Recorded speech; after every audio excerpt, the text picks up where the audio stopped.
सगळ्यांना नमस्कार. मी प्रिया आणि आज आपण बघणार आहोत खूपच चविष्ट घरगुती आणि झणझणीत अशी वांगी मसाला भाजी. ही भाजी साध्या मसाल्यात अगदी कमी तेलात तयार होते आणि चपाती, भाकरी किंवा भातासोबत खूप छान लागते. चला तर मग पाहूया वांगी मसाला भाजी कशी बनवायची सोप्या पद्धतीने. सुरुवातीला एका बाउलमध्ये पाणी घेतलं आहे. यामध्ये थोडंसं मीठ घालायचं आहे. आता 7 ते 8 मध्यम आकाराचे जांभळे वांगी घेतले आहे. 4 भागात वांगी चिरून घ्यायचं आहे. वांगीला मिठाच्या पाण्यामध्ये एकदा धुवून घ्यायचं आहे आणि यानंतर एका प्लेटमध्ये काढून बाजूला ठेवून देऊ. यानंतर पॅनमध्ये थोडंसं तेल गरम करून त्यात वांगी घाला. वांगी त्याला छान परतून घ्यायचं आहे. आता झाकण ठेवून कमी आचेवर वांगी थोडी शिजवून घेणार आहोत. वांगी हे शिजवून घेताना अधूनमधून झाकण काढून वांगी हलवत राहायचं आहे. हे वांगी शिजण्यासाठी साधारणतः 5 ते 10 मिनिटे लागतात. कमी आचेवरच वांगीला मऊ शिजवून घ्यायचं आहे. तर तुम्ही इथे बघू शकता वांगी हे थोडंसं सॉफ्ट मऊ तयार झाले आहे. तर अशा प्रकारे वांगी हे शिजवून घेतल्यानंतर एका प्लेटमध्ये काढून घेऊ. आता हे वांगी मसाला भाजी बनवण्यासाठी इथे आपण मसाला तयार करून घेणार आहोत. त्यासाठी 1 इंच दालचिनी, 1 तमालपत्र, 4 ते 5 लवंग, 2 वेलची, अर्धा चम्मच जिरे, 6 ते 7 काजू आणि 2 चमचे शेंगदाणे घ्यायचे आहे. आता हे सगळे मसाले मिक्सरच्या जारमध्ये काढून घ्यायचे आहे. सोबतच यामध्ये 1 चमचा तीळ, 1 चमचा खसखस, 2 चमचे धने आणि 2 चमचे यामध्ये सुके खोबरे टाकायचे आहे. आता हे सगळे मसाले मिक्सरमधून बारीक असं वाटून घेणार आहोत. तर अशा प्रकारे आपल्याला बारीक असं वाटून घ्यायचं आहे. असा मसाला हे वाटून घेतल्यानंतर आता यामध्ये 2 हिरवी मिरची, 1 इंच आले, 6 ते 7 लसणाच्या पाकळ्या, एक मध्यम आकाराचा कांदा बारीक असं कट करून यामध्ये टाकायचा आहे. यानंतर यामध्ये 1 किंवा 2 मोठ्या आकाराचा टमाटर कट करून टाकायचा आहे आणि थोडीशी कोथिंबीर टाकायचं आहे. आता हे सगळं मिक्सरमधून बारीक असं वाटून घ्यायचं आहे. तर इथे वांगी मसाला भाजी तयार करण्यासाठी मसाला हे तयार झालेला आहे.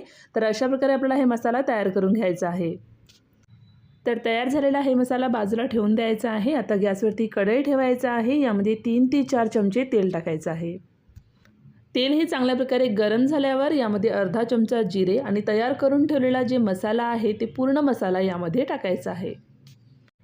सोबतच यामध्ये 7 ते 8 कढीपत्त्याचे पाने घालायचं आहे आणि गॅसची आच पूर्णपणे कमी करून मसाला हे तेलामध्ये 5 मिनिटापर्यंत चांगल्या प्रकारे परतून घेणार आहोत.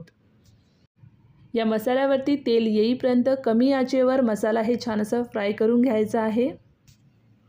इथे आपण बघू शकतो मसाल्यामधून तेल हे सुटायला लागलेलं आहे. आता या स्टेजमध्ये पाव चमचा हळद, 2 ते 3 चमचा लाल तिखट, चवीनुसार मीठ टाकायचं आहे आणि पुन्हा एकदा परतून घेऊ.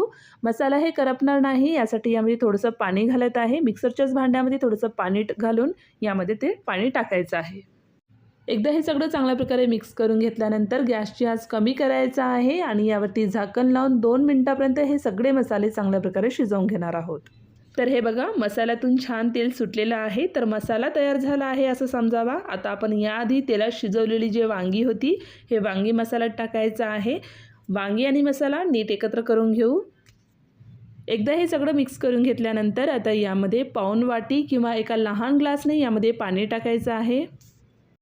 पाणी टाकून परत एकदा मिक्स करून घेऊ आणि यानंतर यावरती झाकण लावून भाजी 5 ते 10 मिनिटापर्यंत मंद आचेवर शिजवून घ्यायचं आहे.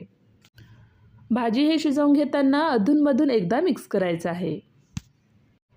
तर 10 मिनिटांनंतर इथे आपण बघू शकतो मस्त असं वांगी मसाल्याची भाजी हे बनून तयार झालेली आहे.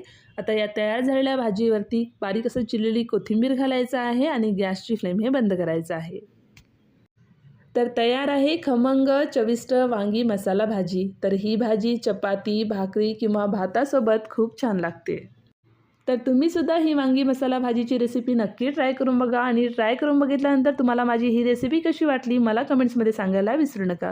जर रेसिपी आवडली असेल तर रेसिपीला लाईक करा. चॅनलवरती जर नवीन असाल तर चॅनलला सबस्क्राईब करायला विसरू नका. पुन्हा भेटूया अशाच एका नवीन रेसिपीसोबत. धन्यवाद.